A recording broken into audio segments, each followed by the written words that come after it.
Sound clear. पहले महीने का मेरा वेस्टीज में पे चेक था 57,000 रुपए, सिल्वर डायरेक्टर था। दूसरे महीने मैं स्टार हुआ और मेरा चेक था 86,000 रुपए का। सब मुझे कॉन्ग्रेचुलेट कर रहे थे। पे चेक था 57,000 रुपए, सिल्वर डायरेक्टर था। दूसरे महीने मैं स्टार हुआ और मेरा चेक था 86,000 रुपए का। सब मुझे कॉन्ग्रेचुलेट कर रहे थे, लेकिन मुझे लाख रुपए कम से कम चाहिए थे। वो मेरे लिए ऐसा था जैसे नाक में पानी, अभी अंदर अभी बाहर, अभी अंदर अभी बाहर। तो उसमें मेरे लिए कॉन्ग्रेचुलेशन की कोई बात थी नहीं। थर्ड मंथ में डायमंड गया था और उस समय लाख सवा लाख रुपए के आसपास इनकम हो गई 3 महीने के अंदर में। लेकिन टेंशन क्या थी, कर्जे बहुत थे, पुराने कर्जे, पर्सनल लोन, क्रेडिट कार्ड, दुनिया जहान के कर्जे। उसके अलावा उसी समय जो मेरा बेटा है वो गर्भ में था, तब 2008 की बात है। और आजकल डॉक्टर का बड़ा सेट है, नॉर्मल डिलीवरी तो बच्चों की बंद हो गई है। नॉर्मल डिलीवरी तो होती है, किसी भी डॉक्टर के पास जाओ, उसकी एक सेट लाइन है, आपके बच्चे के गले में कॉर्ड है तो क्या करना पड़ेगा जी, ऑपरेशन करना पड़ेगा। उस समय बच्चे हाँ जी कर दीजिए, क्या कर सकते हैं, हाँ जी इतने पैसे लगे, हाँ जी लाता हूँ। वो बेचारा कहीं से भी लाएगा ही। तो सेम हालत मेरी थी। तो मेरा दोस्त है लोकेश सेठी, आप जानते हैं, डबल क्राउन डायरेक्टर है, मेरा बहुत पुराना दोस्त है। तो एक बार मेरे पास कार होती थी उस समय, पुरानी 800, उसमें तेल था। मैं वो बाहर निकले, ऑपरेशन के पैसे थे नहीं। उससे मैंने पूछा, मैंने कहा भाई तेरे जेब में कितने पैसे पड़े हैं? बोला जी 20 रुपए पड़े हैं। तो मैंने कहा चल यार एक एक ब्रेड पकौड़ा तो खा लेते हैं। अब उस समय मैं उससे डिस्कस कर रहा हूँ, मैंने कहा भाई अगले महीने डिलीवरी होनी है, अस्पताल के पैसे देने हैं, कैसे काम चलेगा। ये वो स्थिति थी, राइट। एंड वहां से मैंने सीएनटी, जो मैंने आपको बताया शॉर्ट सीएनटी इन्वेंट हुई। चौथे महीने मई में 2008 में मेरा बेटा आया। मैं उस समय भी, मैं और मेरी मदर हॉस्पिटल नहीं थे, हम होम मीटिंग कर रहे थे, किसी के घर गए हुए थे प्लान दिखाने के लिए। और मेरा कजन गया था मेरी वाइफ को डिलीवरी के लिए लेने। उसके पहले बर्थडे, दूसरे बर्थडे, तीसरे बर्थडे में कभी घर पे नहीं रहा, क्योंकि उन दिनों मैं 30 में से 26 दिन, 27 दिन, 28 दिन ट्रेवल करता था। जो 3-4 दिन बचते थे ये वही होते थे लास्ट दिन, चेक आने से पहले जब पैसे खत्म हो जाते थे, ये वो दिन होते थे बस। सो मैनेजिंग क्रेडिट, पर्सनल, बैंक, सारे दुनिया जहान के लोन। लांसर जो कार थी सेकंड हैंड, उसका भी इंजन सीज बस में। और अलग अलग लोगों की कभी कार मिल गई तो बढ़िया, उसमें ट्रैवल करना शुरू किया। उस समय उड़ीसा मई में मैं गया 2008 में ट्रैवल करने के लिए। सुदर्शन मोंती को साइन अप किया। उसने कहा कि भाई 50,000 की मेरी इनकम एक साल में हो जाएगी। मेयर वाली साहब हल्का सा मुस्कुराए। उस समय चैलेंज क्या था, उड़ीसा हमने खोल दिया, भुवनेश्वर में ऑफिस नहीं था। प्रोडक्ट कहां से आते थे? दिल्ली से। कितना समय लगता था पहुंचने में? 10 दिन, 12 दिन, कभी कभी वो सेल्स वाले पकड़ लेते थे पैसे खाने के लिए, तो 15 दिन, 20 दिन। आप सोचो आज आदमी ज्वाइन कर रहा है, 15 दिन बाद प्रोडक्ट मिल रहे हैं। तुम बोलते हो तुम्हारी लाइफ में चैलेंज है, तुम्हें पता नहीं चैलेंज होते क्या है, राइट। ये चैलेंज था हमारे साथ में। तो 2 हफ्ते बाद प्रोडक्ट मिलते थे। आज किसी को साइन अप करो। उसके बाद इसको, जब सुदर्शन को साइन अप किया था, ये मेरे साथ दूसरी कंपनी में था, दूसरी टीम में था।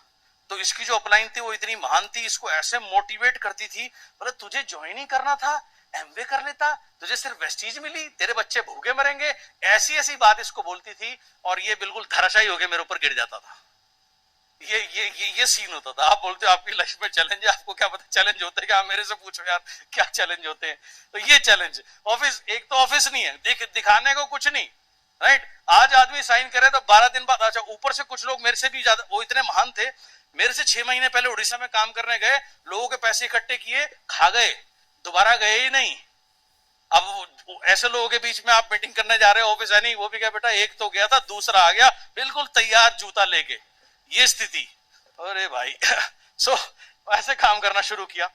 सो इसको क्या उम्मीद थी फिर भी कि इसके साथ में कुछ लीडर आ जाएंगे, जैसे ये ठीक ठाक लीडर था, ये परेशान था, तो इसके साथ भी कुछ परेशान लोग आ जाएंगे। लेकिन कोई परेशान नहीं आया, क्योंकि उसके ऊपर जो नीति थी वो बड़ी महान थी। दीपल जी बहुत अच्छे से जानते हैं, राइट, दीपल जी की पुरानी अपलाइन है। तो बड़ी नीति महान थी, उसने किसी को आने नहीं दिया। इसके साथ कौन लोग आए? वो लोग जो वहां के 5%, 8% सारे फेलियर लोग, वो अलग बात है। यहाँ वो सक्सेसफुल हुए, उनके नाम अभी बताऊंगा आपको आगे चल के। ये स्थिति थी। ग्राउंड लेवल वर्किंग हमने शुरू करी, 1-on-1 पूरा दिन करना। शुरू में पहली बार मेयर वाली साहब इसको साइन अप करने के लिए गए, दूसरी बार भी 1-on-1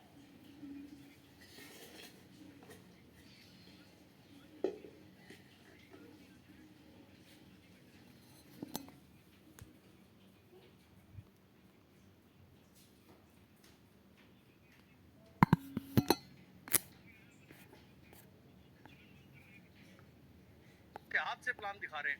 उस समय कोई आ गया, अब वो बेचारे को आधे में, मैं इंटरवल में तो पिक्चर नहीं दिखा सकता ना, इधर मैं अपनी पिक्चर शुरू कर देता था, मेरी आधी है, वो फ्री हो गए, फिर कोई आया, फिर वो शुरू हो जाते थे। तो 20-20 प्लान हम दोनों ने दिन भर में दिखाए हैं, और उसको भी हम एंजॉय करते थे। शाम को हम पूछते थे आपस में, मैं सर आज कितने प्लान दिखाए?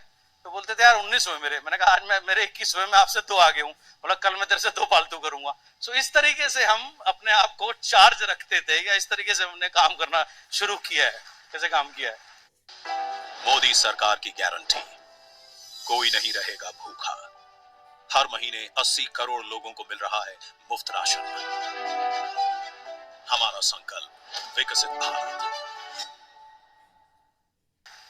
तो पूरा दिन हमारा बीत जाता था यार, 1-on-1 करते करते करते। उसके बाद 2 बार ऐसे वो मेरे साथ आए। फिर मैंने उन्हें बोला, मैंने कहा सर आप रहने दो, ये बहुत बेसिक लेवल की वर्किंग है, मुझे बड़ी शर्म आती है, आप एक काम मत करो, मेरे को करने दो।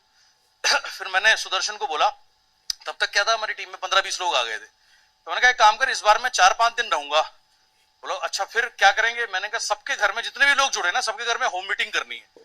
तो ईस्ट में एक अच्छी चीज क्या होती है, 5 बजे सूरज निकल जाता है, तो सुबह वहां 7 बजे आप मीटिंग कर सकते हो। तो मेरा उसका पहला गोल होता था 7 बजे किसी ना किसी घर में पहली मीटिंग शुरू हो जानी चाहिए। 4 दिन में उसके रहा, मैंने 25 से 30 मीटिंग करी, एक दिन में 7-7, 8-8 होम मीटिंग करी। उससे रिजल्ट क्या हुआ, हमारी टीम 20 से 75-80 पहुंच गई मात्र 4 से 5 दिन में।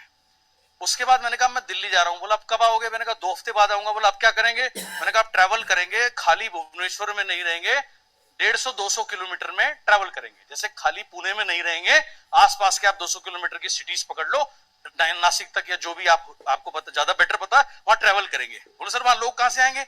मैंने कहा ये जो 80 लोग हैं ना, इनके रेफरेंस ले, इनके दोस्त पकड़, इनके रिश्तेदार पकड़, कोई ना कोई जरूर होगा। जैसे अगर मैं यहाँ से पूछूं आप में से, मुंबई में आप कितने लोगों को जानते हो? किस किस किसको जानते हो किसी को? कोई फ्रेंड, दोस्त, रिलेटिव? नासिक, राइट, सतारा। तो ऐसे अगर मैं नाम लूंगा, तो ऐसे हमने नाम लेने शुरू किए, उनको कॉलिंग करवाई, उनको बुलवाया, एंड ऐसे 5-5, 7-7, 8-8 वहां हमने होटल रूम में मीटिंग होती थी, हॉल का तब भी सवाल नहीं था। सो ऐसे काम करना, बेसिक काम करना शुरू किया, होम मीटिंग्स करनी शुरू करी। उसके बाद फिर धीरे धीरे सीएनटी करने लगे। सुबह में 6 बजे अपना होटल छोड़ देता था, उसको उसके घर से लेता था। एक दिन में हमारा प्लान होता था कम से कम 2 से 3 शहर कवर करने हैं। 2 तो करने ही करने हैं, 3 हो जाए तो बहुत अच्छी बात है, क्योंकि सीएनटी के अलावा क्लोजिंग भी करनी है, ट्रैवल भी करना है। और उसको मैं बोलता था, 2 महीने तक मीटिंग मैंने अकेले करी। उसके बाद मैंने उसको बोला, मैंने कहा सुन, जितनी देर मैं प्रोडक्ट समझाऊंगा, प्लान तू बताना। अब वो बोला नहीं, प्लान अभी मेरे से नहीं होगा। मैंने कहा क्यों? जब मैं मीटिंग करता हूं उसके बाद तो मैं देखता हूं अपनी भाषा में ओ छंती जो छंती कुछ ना कुछ तो बोलता ही है। तो तू पिक्चर तो की स्टोरी तो उन्हें सुनाता नहीं, तो सुनाता तो बिजनेस ही है ना, तो वही तुझे समझाना है। तो मैंने ऐसे उसे तैयार किया मीटिंग करने के लिए। और मैं उसे बोलता था जितनी देर मैं स्टेज पर हूं तो जो खा सकता हो खा लियो, और जितनी देर तू स्टेज पर है मुझे जो समय मिलेगा मैं खा लूंगा। हम एक साथ रेस्टोरेंट में बैठ के खाएंगे तो 1 घंटा लग जाएगा। वो वैसे भी खाने का बहुत ज्यादा शौकीन था, मैंने इतना आदमी कोई देखा नहीं जो इतना खाने का शौकीन हो। आज भी पता नहीं ऊपर बैठ के क्या खा होगा, मुझे पता नहीं। सो ऐसे काम करना उसके साथ मैंने शुरू किया। तो एक दिन में 2-2 सीएनटी, 3-3 सीएनटी, एंड ये माइंडसेट रहता था। वीआईपी मैंने खुद करनी शुरू करी। तो उस समय सिर्फ बाली साहब ने एक करी थी, उनके बाद मैंने उसको बोल दिया, मैंने कहा आप मत करो, मेरे को करने दो आप, राइट। तो वो सब काम करने शुरू किए, पूरा स्टेट कवर करना शुरू किया, बस में, ट्रेन में। इंडिका गाड़ी उस समय हम हायर करते थे क्योंकि सबसे सस्ती वही मिलती थी, इससे सस्ती कोई गाड़ी मिलती नहीं थी। बजट इतना ही था बामुश्किल, राइट, जो कंपनी से पास होता था या जो बाली साहब देते थे, उनके पास भी इतने ही थे उस समय। वो भी हम से थोड़े ही ऊपर थे उस समय ना, सब एक जैसी एक ही हालत में तो थे सारे के सारे। तो वहां से कंपनी बनी है। एंड ओवरनाइट ट्रैवलिंग होती थी। ओवरनाइट ट्रैवलिंग में ट्रेन का रास्ता बंद, वो कह रहा सर एसी बस में ले जाऊंगा। एसी बस कैसी होती थी वहां की? एसी खराब है। तो मैंने कहा भाई खिड़की तो खोल दे ऊपर की। बोला खिड़की खुलती नहीं सर, एसी बस है, एसी चलता नहीं, खिड़की खुलती नहीं, सांस कैसे आए? मैंने कहा तो एक काम कर, मेरा वैसे ही गला घोट दे भाई, तो मेरे को वैसे ही मार दे। ये हाल। ऐसे ट्रेवल करना शुरू किया। 6 महीने में इसका नतीजा क्या हुआ, मेरा पेचेक पहुंच गया 2 लाख रुपए इस तरीके से काम करने का। एक बार ताली बजाओ जोर से यार। बहुत सारे लोग 6 महीने में 2 लाख पे पहुंच गए, फिर पहुंच गए 1 करोड़। अगर एशिया का टॉप रनर इतनी मेहनत कर सकता है और मेहनत करके आगे बढ़ा है, तो एक तो मैसेज है कि हम कोई भी इंसान मेहनत करनी पड़ेगी, इंडिपेंडेंट बनना पड़ेगा, प्लान दिखाना पड़ेगा, सीखना पड़ेगा। है कोई प्रोडक्ट दिखा रहा है, कोई प्लान दिखा रहा है, तो होम मीटिंग करनी पड़ेगी यार, 1 to 1 करना पड़ेगा, लोगों के पास जाना पड़ेगा, नया स्टेशन बिल्ड करना पड़ेगा अपने से, शहर से भी दूर भी जाना पड़ेगा, घबराना नहीं पड़ेगा, खर्चे भी करने पड़ेंगे। आया ना, किसी ने क्या क्या सीखा यार, 81 लोग हैं, कोई बात नहीं, लेकिन सीखा ना, कुछ तो समझ में आया। क्या समझ में आया, कोई बता सकता है?